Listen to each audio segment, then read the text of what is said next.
Command, we need air support. Any jet will do, radioed SEAL Team Leader Brooks as enemy forces closed in on their position. 5 minutes later, an A-10 Thunderbolt roared overhead with precision strikes that silenced every threat.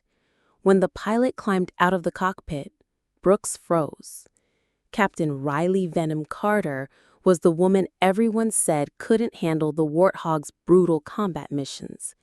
The mission had started as a routine reconnaissance operation in the mountains of Afghanistan, where SEAL Team Delta was tasked with gathering intelligence on enemy weapons caches and supply routes.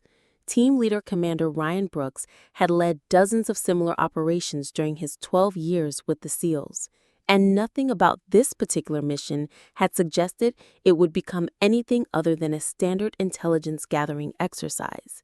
The 6-man SEAL team had been inserted by helicopter under cover of darkness using night vision equipment and advanced reconnaissance gear to approach their target area without detection. Their objective was a suspected enemy compound that intelligence reports indicated was being used as a staging area for attacks on American forces throughout the region. The insertion had gone flawlessly, with the team establishing a secure landing zone and moving to their observation positions without encountering enemy patrols or triggering any security measures. The terrain was challenging, steep mountain slopes covered with loose rock and sparse vegetation that provided limited natural concealment, but Brooks's team had extensive experience operating in similar environments. For the first 8 hours, everything had proceeded according to plan. The team had established observation positions overlooking the target compound, documented enemy personnel and equipment, and gathered photographic evidence of weapons, stockpiles, and logistics operations. Their intelligence collection had been thorough and professional, providing valuable information that will be used to plan future military operations. The compound itself was larger and more sophisticated than initial intelligence reports had suggested. Rather than a simple staging area, it appeared to be a major logistics hub with underground storage facilities, advanced communications equipment, and security measures that indicated significant enemy investment in the location. But at 8 a.m. hours, everything changed when a routine enemy patrol discovered evidence of American presence in the area. A SEAL team member's footprint in soft soil near a water source had been spotted by an experienced enemy tracker who immediately alerted his chain of command about possible foreign military activity in the region. Within minutes, enemy forces had triangulated the SEAL team's approximate position and begun a coordinated search operation involving over 200 fighters equipped with automatic weapons, rocket-propelled grenades, and communications equipment that allowed them to coordinate their movements with deadly efficiency. The enemy response demonstrated a level of organization and tactical sophistication that exceeded what intelligence reports had predicted. Rather than random search patterns, the enemy forces deployed in coordinated sweeps that systematically eliminated potential hiding places while maintaining communication with a central command element that directed their movements. Commander Brooks found his team trapped in a defensive position on a rocky outcropping that provided excellent fields of fire but limited options for movement or escape. The enemy forces had surrounded their position and were systematically eliminating potential escape routes while calling in reinforcements that would soon overwhelm the Americans through sheer numbers. The defensive position was tactically sound but strategically untenable.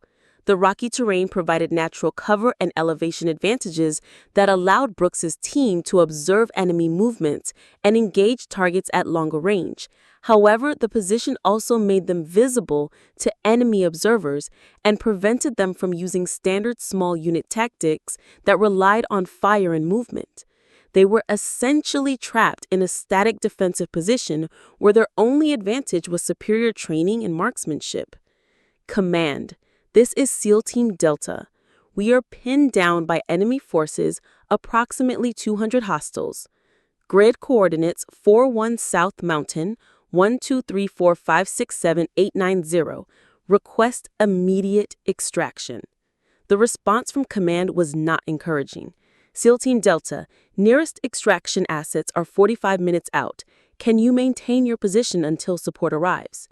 Brooks looked around at his team's tactical situation and understood that 45 minutes might as well have been 45 hours. Enemy forces were advancing from multiple directions, using coordinated fire and movement tactics that demonstrated significant military training and experience.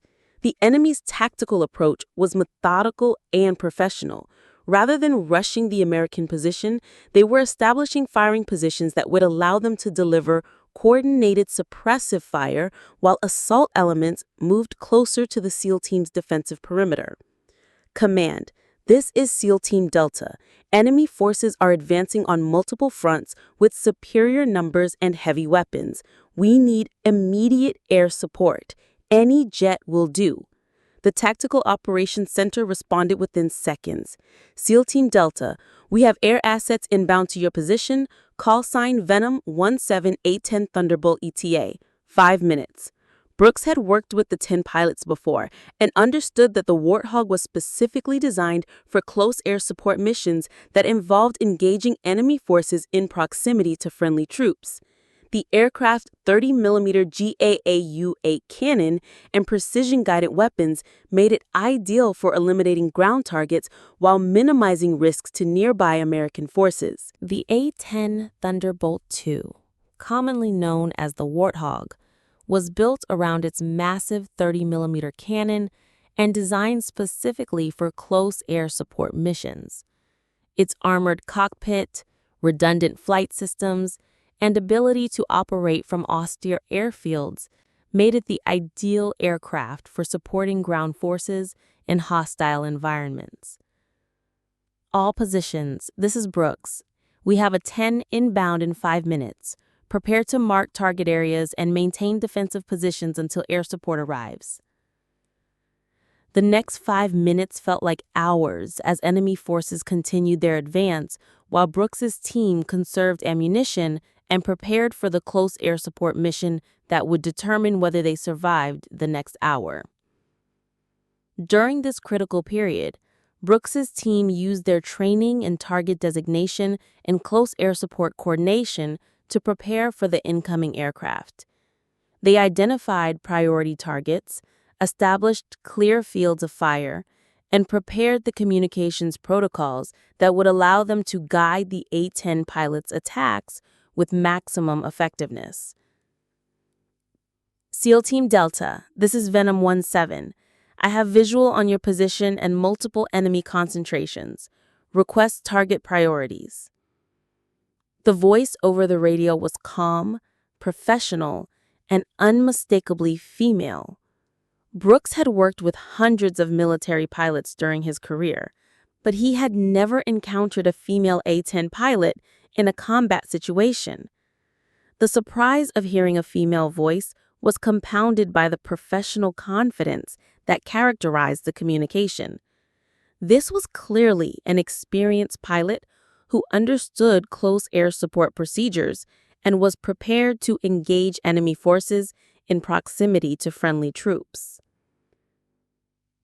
Venom 17, this is SEAL Team Delta. Priority targets are enemy concentrations north and east of our position. Danger close mission. Friendlies are in defensive positions on rocky outcropping. Copy SEAL Team Delta. Beginning attack run on northern enemy concentration. Keep your heads down. The sound of the A-10 Thunderbolt approaching was unmistakable. A deep, powerful roar that announced the arrival of one of the most effective close air support aircrafts ever designed. Brooks had heard that sound dozens of times during previous deployments, and it never failed to provide reassurance that superior firepower was about to be applied to whatever problem was threatening American forces. But what happened next exceeded anything Brooks had experienced during his 12 years of combat operations.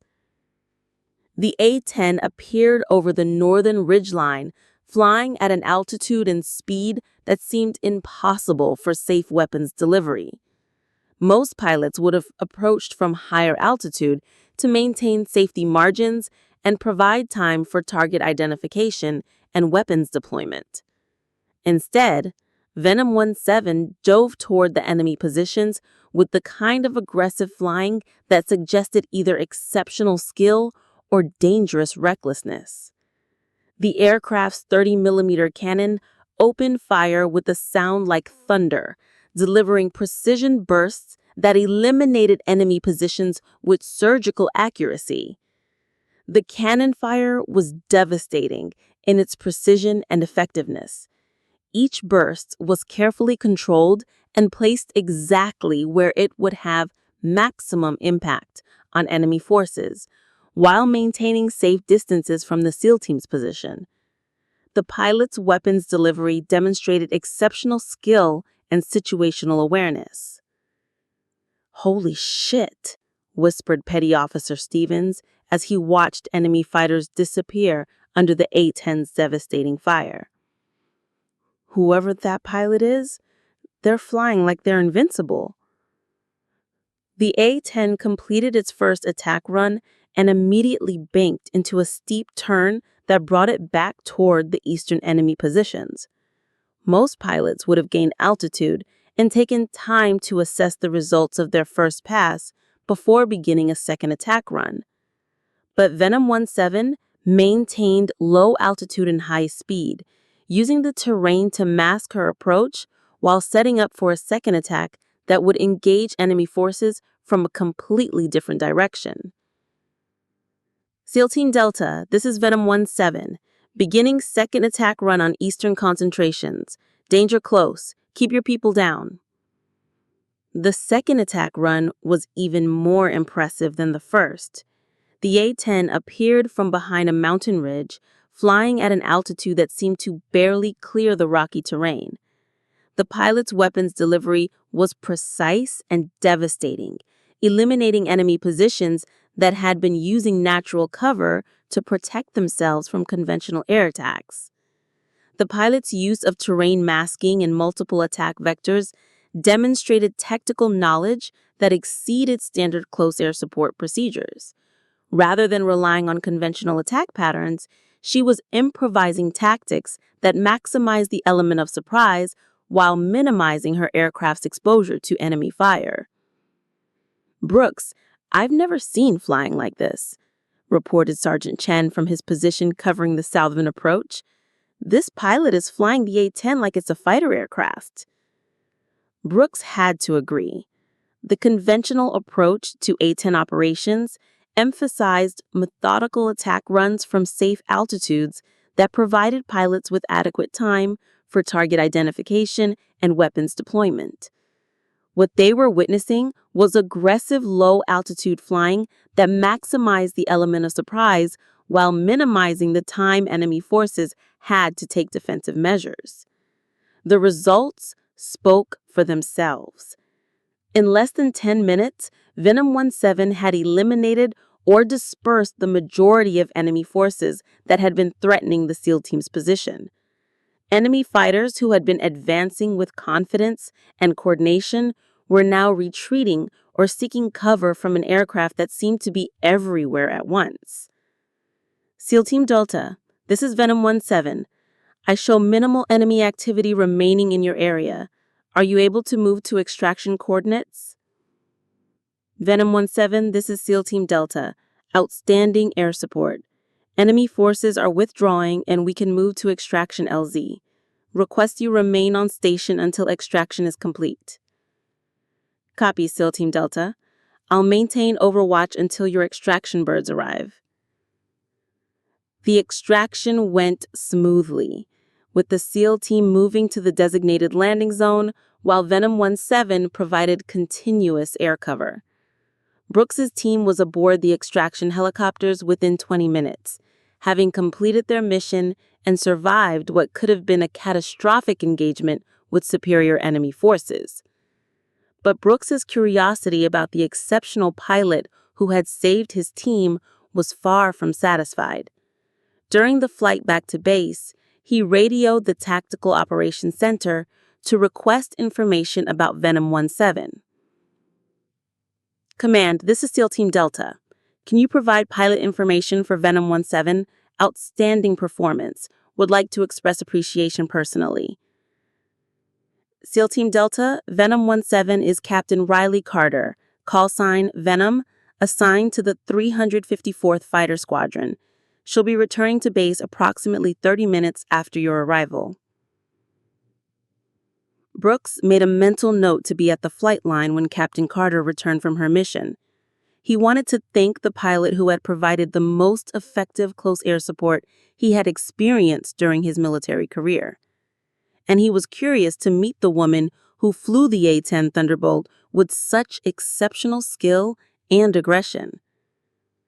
30 minutes later, Brooks stood on the flight line watching as an A-10 Thunderbolt approached the runway with the distinctive sound that had provided salvation for his team just hours earlier. The aircraft's landing was smooth and professional, demonstrating the same precision flying that had characterized the combat mission. Brooks expected to see another experienced male pilot climb down from the cockpit, someone whose appearance would match the aggressive flying style and exceptional combat performance he had witnessed.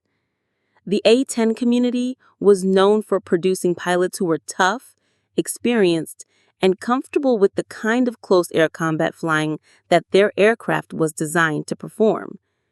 Instead, Captain Riley Venom Carter emerged from the cockpit. Riley was a woman in her early 20s with the kind of calm confidence that suggested someone completely comfortable with high-stress situations. She moved with the economic efficiency that characterized experienced military pilots, checking her aircraft and completing post-flight procedures with obvious expertise. But what struck Brooks most was the disconnect between Riley's appearance and the flying performance he had witnessed. She looked like someone who might be more comfortable in an office environment than in the cockpit of a combat aircraft designed for aggressive close air support missions. Captain Carter approached as Riley completed her post-flight inspection. "Yes, sir. You must be Commander Brooks from SEAL Team Delta." "That's correct. I wanted to personally thank you for the outstanding air support you provided today. Your flying and weapons delivery were exceptional." Riley's response was characteristically modest. "Thank you, sir. I was just doing my job. I'm glad your team made it home safely." "Captain, I've worked with A-10 pilots for over 12 years, and I've never seen flying like what you demonstrated today. Your attack runs were aggressive and precise beyond anything I've experienced." Riley looked slightly uncomfortable with the praise, responding in a way that suggested she was more focused on mission accomplishment than personal recognition. "Sir, the A-10 is designed for close air support missions. I just used the aircraft's capabilities to provide the support your team needed." Brooks understood that he was talking to someone whose flying abilities exceeded her willingness to discuss them, but his curiosity about her background and training was growing rather than being satisfied. "Captain, how long have you been flying the A-10? "About 3 years, sir. I completed training at Davis Mountain and was assigned to the squadron for my first operational tour." "And your previous flying experience?" "I flew T-6 Texans during primary training, then T-38 Talons during advanced training before transitioning to the A-10. Brooks was surprised by Riley's relatively limited flying experience. The combat performance he had witnessed suggested someone with years of operational experience, rather than a pilot in her first operational assignment. "Captain, your flying today demonstrated exceptional skills for someone with only 3 years of A-10 experience." Riley's response revealed more about her character than her previous answers. "Sir, I've always believed that if you're going to do something, you should do it to the best of your ability. Flying close air support missions means that other people's lives depend on your performance. I take that responsibility seriously." Brooks began to understand that Riley's exceptional flying wasn't the result of extensive experience or special training. It was the result of natural ability combined with an understanding of what was at stake during combat missions. "Captain, I heard that some people said you couldn't handle the Warthog's brutal combat missions.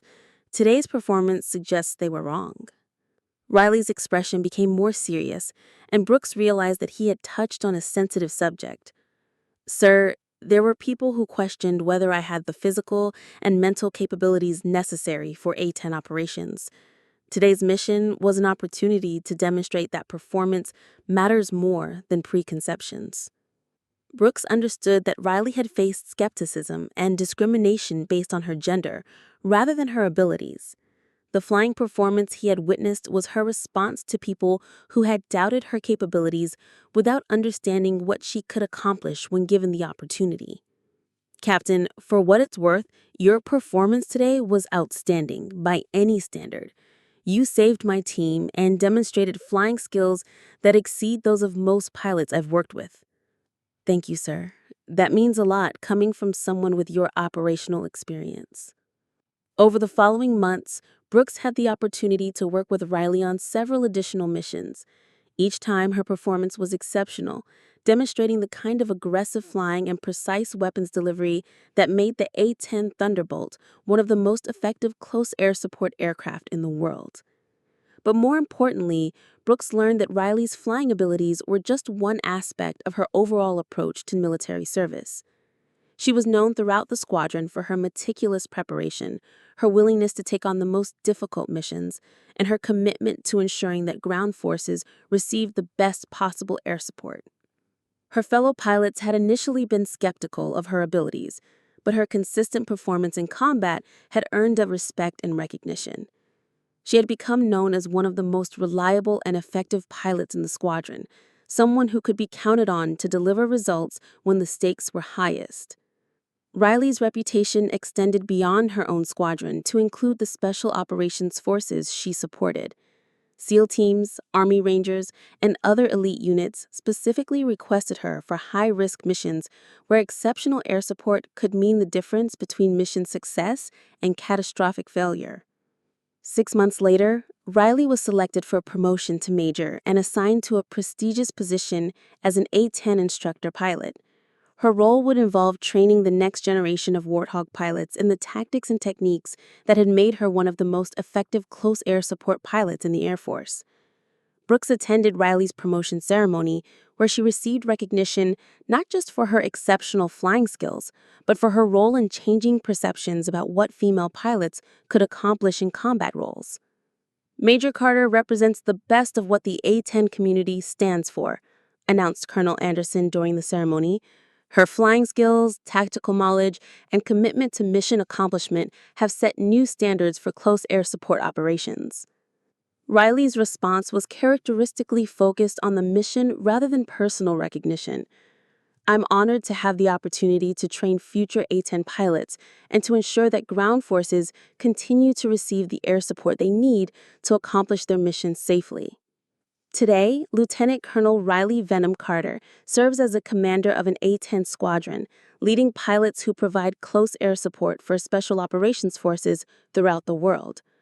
Her flying techniques and tactical innovations have become standard training material for A-10 pilots, ensuring that her approach to aggressive, precise close air support continues to save lives. Brooks, now a captain in the SEALs, continues to work with Riley's squadron on high-risk missions, where exceptional air support can mean the difference between mission success and catastrophic failure. Have you ever been underestimated based on assumptions rather than your actual capabilities? Riley's story reminds us that some of the most effective warriors are the ones who prove their worth through performance rather than reputation. The SEAL who called for any available air support learned that sometimes the best pilot isn't the one you expect, it's the one that delivers results when lives are on the line. If you believe that capability matters more than preconceptions, share this story. Because somewhere, someone is being underestimated based on others' assumptions, not knowing that their moment to prove that excellence comes in unexpected packages might be approaching faster than an A-10 Thunderbolt diving toward enemy positions. Riley Carter didn't just save a SEAL team. She proved that the most dangerous pilots are the ones who combine exceptional skill with the determination to protect those who serve on the ground, regardless of what anyone else believes about their capabilities.